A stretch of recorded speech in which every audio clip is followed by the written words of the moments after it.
Welcome back to the deep dive. Today is one of those times where I think we are going to completely flip the script on a topic you think you know. Or at least a figure you think you know. Right.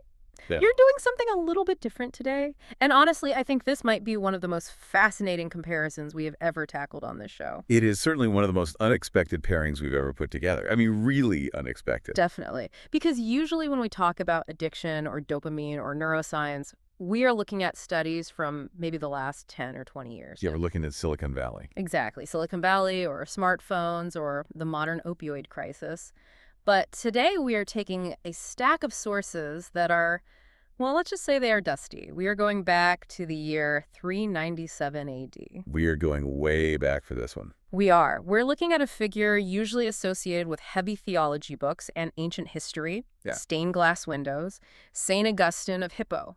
And we are viewing him through a completely different lens. It's a lens that I think is going to surprise a lot of people because we are looking at Augustine not just as a saint or a bishop or a theologian, but really as a subject of modern psychology. Yeah. And honestly, as a pioneer in the field of addiction recovery. Exactly. We have this big stack of sources here, biographies and the original text itself, alongside modern psychological commentary.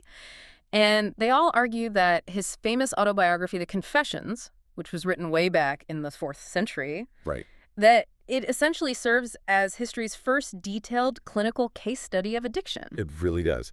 And I know what some listeners might be thinking right now. They hear the name St. Augustine, they think, okay, great, here comes a sermon. Right, here comes the moralizing. Exactly. Yeah. But if you actually read the text, and we have gone through it with a fine-tooth comb alongside modern psychiatric literature, what you find underneath that archaic language is just this brutally honest, step-by-step dissection of the human wanting machine. And the mission for this deep dive is to explore that exact dissection. We want to see how his insights into what he called disordered love and the fragmented will map almost perfectly onto things like modern neuroscience. And 12-step programs. Yes, Yeah. and even cognitive behavioral therapy. That is the core thesis we are working with here. The mechanism of the brain hasn't changed in 1,600 years. Wow, 1,600 years. Yeah. Whether it is wine or lust in Augustine's case, or scrolling on a smartphone in 2024, or sugar or validation, the biology of the struggle is absolutely identical. And that is the hook for me, because we tend to think of dopamine fasting or addiction cycles as these very modern Silicon Valley problems. We think we invented burnout. We think we invented craving. We really do. But then you read these sources and you realize Augustine was doing a dopamine fast in the year 386 AD. He absolutely was. Yeah. And he wrote down the protocol. He didn't call it that, obviously, but the mechanics are exactly the same. So just to set the tone before we jump in, this isn't a sermon. We aren't here to preach. We are here to perform a psychological dissection. We want to understand the anatomy of an addiction through the eyes of someone who lived it, who analyzed it, and who eventually broke free from it. Precisely. And it starts, as most addiction stories do, with the fog. Right. Let's get into section 1, the diagnosis. We need to understand the patient before we can understand the cure. So Augustine starts his story in his youth, and he describes his internal state in a way that feels very, very chaotic. Chaotic is a good word for it. He talks about this fog that clouded his judgment. It's a very clinical description, actually, once you get past the poetic language. He says he was unable to distinguish the clear light of love from the fog of lust. And that inability to tell the difference, to distinguish between a genuine emotional connection and a raw chemical drive, that's a hallmark of the early stages of addictive behavior. I have the quote right here, and the imagery is intense. He writes that they were both cooked together within me and swept my unstable youth over the cliffs of desire, burying me in a whirlpool of vice. And whirlpool is such a telling word there. It is. It feels overwhelming. It feels entirely disorienting. It implies a total loss of agency. Yeah. You aren't swimming anymore, you are just being spun around. You don't know which way is up. Right. And that swept over the cliffs image that is impulse control failure. In modern neuroscience, we would talk about the prefrontal cortex, the PFC. Which is the part of the brain responsible for executive function. Right? Exactly, for future planning, for hitting the brakes. The CEO of the brain. Right, the CEO. Yeah. And then you have the limbic system, specifically the reward pathways, which is all about immediate gratification. The toddler screaming for candy. Yes, the toddler screaming for candy. Augustine is describing a state where the PFC has been entirely hijacked by the limbic system. Wow. A neuroscientist would call it hypofrontality. The brakes on the car have stopped working because the executive function, is basically asleep at the wheel or locked in the trunk. So he is stuck in this whirlpool, but he doesn't just say, I was addicted or I was a sinner. He actually breaks down the formula. He does. He gives us the specific steps of how he got there. And this is fascinating because it reads like a behavioral algorithm. This is one of the most insightful parts of Book 8 of the Confessions. He outlines the progression. It starts with what he calls the perverse will. Which is the initial choice, right? The desire. The initial decision to pursue the sensation. It's the moment you say yes to the thing you know isn't good for you. Okay. But then he says, when lust is served, it becomes habit. Okay, so repetition. This is standard behavioral psychology. Exactly. The neural pathway is being reinforced. Yeah. Hebb's law. Neurons that fire to get a wire together. You do the thing, you get the reward. The brain lays down a track to make it easier to do the thing next time. Right, that makes sense. But then comes the third step, and this is the kicker. This is where it gets scary. He says when habit is not resisted, it becomes necessity. Necessity. That is a terrifying word in this context. It is the literal definition of addiction. It is the transition from I want this to I need this. Wow. It's the move from recreational use to dependency. It's when the brain recategorizes the substance or the behavior. It stops viewing it as a bonus to survival and starts viewing it as essential to survival, like water or air. And once it becomes a necessity, you are trapped. Augustine identifies the exact moment where willpower fails. He says he was bound by the iron of my own will. That's such a paradox. Because usually we think of the will as the thing that frees us. You know, use your willpower, just say no. Right. But Augustine is saying the will itself has become the chain. Yes, he is saying I built this chain link by link, choice by choice, and now I am wrapped in it. It's what we call the loss of autonomy. He used his freedom to sell his freedom. That's heavy. And this leads to that state of cognitive dissonance, or the divided self. This is the part that I think everyone can relate to, even if you don't have a clinical addiction. That feeling of being split in two. Augustine talks about the two wills. The absolute psychological torture of it. One part of him wants freedom, wants God, wants clarity, wants to be a respected philosopher. Yeah. The other part wants the flesh, the sensation, the slavery, the immediate hit. And they are fighting a literal war inside his own body. And this gives us that famous prayer. I feel like this is one of the most honest things ever written in human history. He prays, give me chastity and continence, but not yet. But not yet. That is the addict's prayer right there. It's the procrastinator's prayer, too. It really is. It's so relatable. I want to be healthy, but I'll start the diet on Monday. I want to stop scrolling and go to sleep, but let me just check this one last notification. Let me just finish this pack of cigarettes. Exactly. It's the battle between the prefrontal cortex, which knows what is good for you in the long term, and the dopamine system, which wants the reward right now. Psychologists call this hyperbolic discounting. Hyperbolic discounting. What does that mean exactly? It means we value the immediate reward exponentially more than the future reward, even if the future reward is objectively much, much better. We are just terrible at future planning when the present offers a cookie. We really are. And Augustine describes this state as monstrous. He uses that specific word, monstrous. He observes something very strange about his own body. He says that if his mind commands his body to move its hand, the hand moves instantly. Right. The obedience is total. The hardware obeys the software perfectly. But when the mind commands the mind to change its desire, when the mind commands the mind to stop wanting this, it completely refuses. Because the mind is divided against itself. The software is fighting the software. It's a civil war in the control room.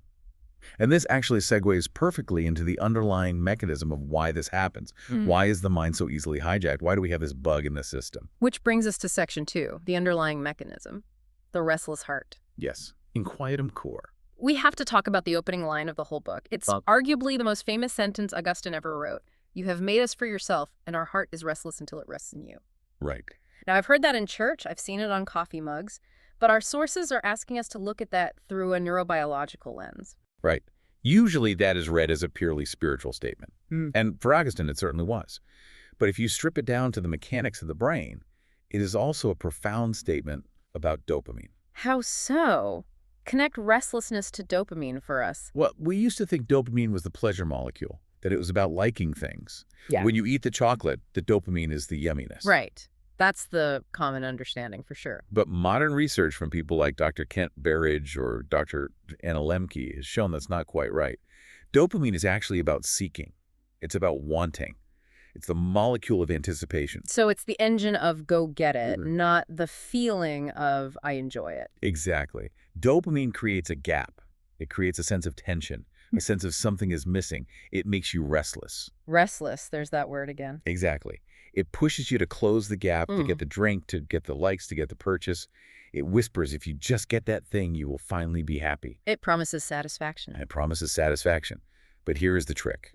The moment you get it, the dopamine drops. Oh. And the restlessness returns.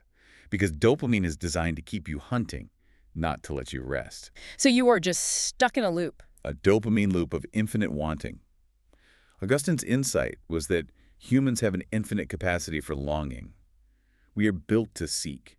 We have this massive gaping hole in our psyche. Augustine would say it's a God-shaped hole. And a neuroscientist might say it's a dopamine-driven drive for homeostasis and reward. But the problem arises in how we try to fill it. Exactly. Augustine argues that we try to fill that infinite longing with finite things. Substances, screens, approval, bodies, money. It's kind of like trying to fill the Grand Canyon with tennis balls. That's a great analogy. You can dump 1,000,000 tennis balls in there and it won't even come close to filling the void. Yeah. And because it doesn't fill the void, the brain panics, says, well, that didn't work. Maybe you didn't do enough of it. Do it again. Do it more. Do it harder. Get a bigger tennis ball. That is the restlessness. That is the cycle of addiction. And this is what he calls disordered love, isn't it? Yes. This is a crucial distinction. I want to make sure we land this point. Mm-hmm. Because Augustine doesn't say that the things he loved were bad in themselves. He isn't a dualist who thinks the physical world is evil. Right. He's not saying wine is evil or sex is evil. No, not at all. He says wine is good. Food is good. Friendship is good. Sex is good. These are created goods. The problem is the order. The problem is the hierarchy. We get the priority list wrong. He says we love these lower goods with a higher love. Mm-hmm. We expect them to provide a level of satisfaction that they are structurally incapable of providing. We're asking a finite thing to be a god for us. Wow. We are asking a bottle of wine or a Twitter feed to give us infinite peace. We are putting way too much weight on a bridge that just can't hold it. And when the bridge collapses, we get anxiety, we get addiction, and we get misery. It's maladaptive reward seeking. We are banging on the wrong door looking for peace. And we keep banging on it even when our knuckles are bleeding. Because the brain is completely convinced that eventually the door will open. Which brings us to the moment where he tries to stop. Because eventually Augustine realizes this is killing him. He realizes he's utterly miserable. The fun has stopped and only the necessity remains. Right. But stopping is where the real nightmare begins. Section 3. The crisis. This scene is set in a garden in Milan. It's a very famous scene in literature.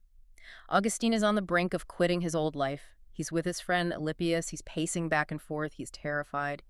And he describes the voices of his old habits. This is a brilliant description of withdrawal. And notice they aren't screaming at him. They are whispering. He writes, "They plucked at my garment of flesh and whispered." That is so creepy to me. Plucked at my garment. Like a child nagging you, or like a ghost haunting you. And look at the content of the whisper. What is their argument? They don't say, boy, that sin sure feels good, doesn't it? They don't appeal to the pleasure anymore. No, they appeal entirely to the fear. Specifically the fear of loss. Yeah. They say, from this moment, you will never again be allowed to do this thing or that. Never again. That is such a heavy phrase. That is the ultimate threat. That is the brain screaming that it cannot survive without its coping mechanism. The addict isn't craving the high in that specific moment. They are terrified of the void. Yeah. They are terrified of a future without the crutch. It's the forever that scares people. I can never have a drink again. I can never look at that again. It feels like a literal death sentence. It feels like death because the neural pathways associated with that habit are dying. They are fighting for their survival. We call this an extinction burst in behavioral psychology. An extinction burst. Yeah. When you stop reinforcing a behavior, it doesn't just fade away quietly, it spikes. The brain throws a tantrum. It ramps up the signal intensity right before it gives up. Augustine describes this physical breakdown. He's in the garden and he's tearing his hair out, striking his forehead, hugging his knees. It's a full-blown panic attack. He is vibrating with anxiety. It's the spike. If you talk to Dr. Anna Lemke or other experts on dopamine, they talk about the withdrawal spike that happens often 10 to 14 days into a fast, or right at the moment of cessation. The brain fights back to maintain homeostasis. It tips the balance toward pain to force you to go back to the pleasure. So Augustine is sitting there, hugging his knees, feeling this intense agony. And the key takeaway here, I think, for anyone listening who has struggled with this, is that the agony wasn't a sign he was failing. No, that's the most important point of this entire section. The agony was a sign that the chain was being pulled tight. You only feel the weight of the chain when you try to move away from the wall. That is so true. As long as you are sitting still enslaved, it feels completely comfortable. The pain is the evidence of the attempt to break free. So if you're trying to quit something and it hurts, that doesn't mean you're weak. It means the process is actually working. It means you are winning, but it definitely doesn't feel like winning. It feels like dying. So he's in the heat of the battle. The whispers are plucking at him. He's tearing his hair out. And then comes the turning point. Section 4. Talelage. The moment of clarity. He hears a voice, a child's voice chanting from a nearby house. Pick up and read. Pick up and read. Talelage. And Augustine pauses. He tries to remember if this is some kind of nursery rhyme or a game kids play. Well, But he can't place it, so he interprets it as a divine command. he runs back to the bench where he left a scroll, St. Paul's epistle to the Romans, and he does something that was actually common back then, right? Yeah, the sortes. Yeah. You open a book at random, and the first sentence your eyes land on is your message. He opens it up blindly and reads the first thing his eyes land on. It's Romans 13. Not in riots and drunken parties, not in eroticism and indecencies, not in strife and rivalry, but put on the Lord Jesus Christ and make no provision for the flesh and its lusts. And look at the reaction. He doesn't say, oh, that's interesting. He says, a light of serenity infused into my heart, all the darkness of doubt vanished away. Now, obviously, for Augustine, this is a miracle. This is God reaching down and flipping a switch. Absolutely. And we don't want to discount that. But our sources suggest we can also analyze this as a massive cognitive shift. How so? What is happening in his brain at that exact moment? We call this cognitive reframing in therapy. In a split second, his entire perspective on the addiction just flipped. Explain the flip for us. Well, think about the before state. Before that moment, he viewed his lust as a necessity. I need this to be happy. I need this to survive. It was a valuable asset to him, even if it was incredibly painful. And the after state. After reading that text, he viewed the lust as a chain that was actively preventing his happiness. The value proposition flipped entirely. He stopped seeing it as a reward and started seeing it as a parasite. It reminds me of that analogy if you're eating a delicious bowl of soup and you're loving it, and then someone whispers, hey, there's a cockroach at the bottom of the bowl. Right. Instantly, your desire vanishes. You don't have to use willpower to stop eating. You don't have to white-knuckle it. You are physically repulsed. Yeah. Why? The soup didn't change at all. Your belief about the soup changed. You reframed it from nourishment to poison. That is exactly what happened to Augustine. The scripture acted as the information that revealed the cockroach. Exactly. It revealed the absolute toxicity of the flesh. And when you change the belief about the substance, you change the emotional power of the craving. The wanting evaporates because the brain no longer predicts reward. It predicts pain. And there are huge parallels here to the 12 steps of AA, aren't there? It's almost one-to-one. You have the bound by iron will phase. That's step 1, admitting you are powerless and your life is unmanageable. You have the restless heart. That's step 2, coming to believe in a power greater than yourself. And then talelage, that is the spiritual awakening. It's the moment the obsession is finally lifted. And this is a bit, but Augustine didn't just have a magical moment and then go back to his normal life. He didn't just say, okay, I'm cured, and go back to hanging out at the rhetoric parties and trying to be a celebrity. No, he didn't. Yeah. And that is where the real clinical wisdom of his approach comes in.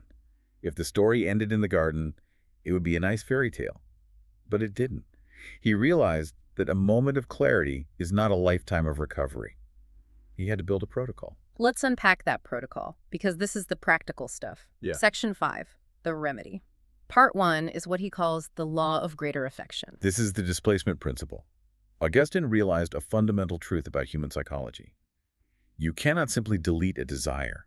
You cannot just remove a habit. You can't just white-knuckle it and say, I will not want this. Right, because that creates a vacuum. The human will is designed to love something. It's designed to latch onto something. If you create a void and don't fill it, the old habits will rush back in, and usually they're stronger than before. Yeah. It's like the biblical story of the demon being cast out, but the house is left empty, so 7 worse demons come back in. So what's the solution then? Augustine argued that the only way to overcome a base delight is to encounter a superior delight. He had to find something he loved more than the addiction. Yes, you have to fight pleasure with pleasure. He says you are held by what delights you. So for him, that was God. It was the pursuit of wisdom, of meaning, of that divine connection. In modern addiction therapy, we call this substitution therapy, or finding a competitive reward. So if you're quitting drinking, you don't just sit on the couch and try not to drink. That's totally miserable. You have to find a new source of dopamine, whether that's running or painting or helping others or deep learning. Exactly. You have to crowd out the bad with the good. Yeah. You have to find a healthier source of dopamine that eventually outweighs the chemical hit. You have to give the brain a new project. There's also this concept of acceptance versus suppression in his work. He wrote a whole book, The Confessions about His Sins. He didn't hide them at all. This is very similar to ACT acceptance and commitment therapy. There's this concept called the white bear effect. A white bear. Yeah. If I tell you whatever you do not think of a white bear, what happens? I immediately see a polar bear. Right. You're feeding it salmon in your mind right now. Mm-hmm. Struggling against a thought makes it stronger. Resistance creates persistence. So what was Augustine's method for handling that? Confession. Radical transparency. Hmm. By bringing the sin into the light, by writing it down, by telling people this is who I was, this is what I did, he stripped it of its secrecy. He took the power away from the white bear by just letting the bear be there and describing it? Exactly. He practiced what we might call urge surfing today, acknowledging the images of the past without consenting to them. He didn't say, I never think about it. He said, I think about it, but I don't follow it. But he didn't just do internal work. He didn't just pray and meditate. He did some serious environmental surgery. This is section 6. This is the part that impresses me the most, honestly, because it's so practical. It's so tangible. He realized that willpower wasn't enough. He had to completely change his physical reality. He quit his job. He did. And remember, he wasn't just some guy working a normal 9 to 5. He was the imperial rhetorician in Milan. That's like being the White House press secretary or a top media spin doctor today. It was a massive, prestigious career. He was famous. Why did he quit, though? Because he realized that his professional ambition, his lust for praise, as he called it, was directly feeding his physical lusts. The stress, the ego, the need for validation, the parties, the networking, it was all part of the exact same ecosystem that kept him addicted. It was just a tangled web. It was. He realized you cannot heal in the environment where you got sick. That is such a powerful line. You cannot heal in the environment where you got sick. If the soil is toxic, the plant won't grow no matter how much you pray over it. So he moves. He moves to a country estate called Kisiciacum. Bless you. Thanks. Kisiciacum. It sounds like a retreat center. It basically was. It was a rehab center he set up for himself and his closest friends. This reminds me of the people, places, and things rule in modern recovery. It's the exact same thing. He changed the people he was with, the place he lived, and the things he did. Let's talk about the people part, the social engineering, because there is this famous story about him stealing pears as a kid. We have to talk about the pears. The pear theft. It's a classic story in the Confessions. He and a gang of lewd young men go to a neighbor's orchard in the middle of the night, shake down a pear tree, and steal huge loads of fruit. And he analyzes this event for pages. Why, it seems like just a standard teenage prank. Because he realized something deeply disturbing about it. He wasn't hungry. He didn't even like the pears. He says they were nasty pears, and he ended up throwing them to the pigs. So why did he do it? He says, I did it for the thrill of the partnership. He did it because the other kids were doing it. It was social contagion. It was mimetic desire. He was literally copying the desires of those around him. That is terrifyingly relevant. I mean, how many things do we do just for the validation of the group? Most things, honestly. Augustine realized, I am a sponge. If I am around people who love vice, I will love vice. I cannot resist the social current. So the solution is to change the current? Exactly. If he is susceptible to peer pressure, he needs better peers. So when he went to Kisiciacum, he didn't go alone. He took his mother, Monica, who was this absolute powerhouse of faith, and he took his friend, Alypius. He surrounded himself with a sober community. He replaced a using community with a recovering community. Yes, he created a social buffer. He made it so that doing the right thing was the socially reinforced behavior. And this retreat, our sources compare it to a modern dopamine fast, specifically Dr. Anna Lembke's protocol. The parallels are striking. Dr. Lemke often recommends a 30-day reset, a dopamine fast, to allow dopamine receptors to upregulate, to heal. Augustine used the harvest holidays, which was about a month long. And what did he do during that month? He bored himself. Well, by modern standards anyway. Mhm. He replaced the noise of the city and the rhetoric courts with the Psalms. He spent time in nature. He engaged in deep philosophical conversation. He engaged in manual labor. He resensitized his brain? Yes, he allowed his baseline to reset. He stopped flooding his brain with high stimulation, triggers feigned sex crowds, and just let his restless heart calm down. I love the idea of boredom as a literal medical treatment. It's essential. Yeah. We run from boredom, but boredom is the condition for healing. Hmm. If you never let yourself be bored, you never let your dopamine baseline reset. You're always just chasing the next spike. Now, you mentioned his friend Alypius, and this brings us to section 7, helping others. Because Augustine didn't just save himself, he had to help his friends too. And Alypius had a different kind of addiction. Alypius was addicted to the gladiatorial games, the bloodlust. Which feels very modern. Violent media, doom-scrolling spectator, sports the UFC. It's the addiction to the spectacle, the high arousal environment, the screen, and there's a deeply tragic story where Alypius relapses. What happens? While Alypius had sworn off the games, he was doing great. He was sober from the violence. But one day some friends dragged him to the Colosseum. Peer pressure again. And he thought he could handle it. He had massive overconfidence. He thought, I'm strong now. I can go, but I won't participate. He tells his friends, you can drag my body there, but my mind will be absent. I will keep my eyes closed. That sounds like a terrible plan. It was a disastrous plan. It's like an alcoholic going to a bar and saying, I'll just smell the cheeks. So he sits there in the stadium, eyes squeezed tight shut. But he underestimates the sensory overload. The sound. The sound. Imagine 50,000 people roaring in perfect unison. The vibration in your chest. And the dopamine hit of that sound? It completely overcame him. Yeah. Something happened in the fight. Someone fell or got stabbed, and the crowd let out a massive roar. And his curiosity snapped. He couldn't help it. He opened his eyes. And Augustine writes something profound here. He says he was struck with a deeper wound in his soul than the man in the arena was struck in his body. Wow. Yes. He drank in the violence. And he was hooked again instantly. He started shouting, raving. He became part of the mob. He didn't leave until the end, and then he dragged other people back with him later. So what's the lesson there? The lesson is that you cannot negotiate with a trigger in a high-risk situation. Alypius thought he had willpower, but he put himself in an environment that was stronger than his will. The lesson is don't go to the arena. The only winning move is not to play. Exactly. If you're an alcoholic, don't sit at the bar with your eyes closed. Stay out of the bar.